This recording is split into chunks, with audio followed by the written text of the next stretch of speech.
Dragon Ball to ah. Sino kaya mag-wish siya Dragon Ball na kompleto na parang pantigaw ko ang size? Kukulaan ko may lalabas sa dragon dyan. Tapos hihiling sila dyan. O yan, dumilim na. Okay, umilaw lang, umilaw. Lalabas siguro dyan yung bulate. Joke lang, yung dragon na dragon ni Diba. Kung ako mag-wish dyan, wiwishing ko maraming babae. Tapos maraming pera, maraming bahay, maraming sasakyan. Tsaka gumawa pa ako.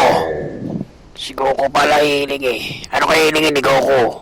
Pwede ba, miss? Yawa ka, Goku, ano ginagawa mo? Gusto ko sayang mo lang ang wish eh. Goku, huwag mo sayakin ang oras. Pipektusan na kita. Goku, pakiusap. Itigil mo yan, pagkakanta mo na yan. Wish mo na lang yung mga kapitbahay mo maging guwapo at maganda. Para wala nang plastic surgery at wala nang pangit sa mundo. Naiblan mo ko, Goku. Pag nakita kita, tutuloy kita. Kaya pa wala na si Sir noon.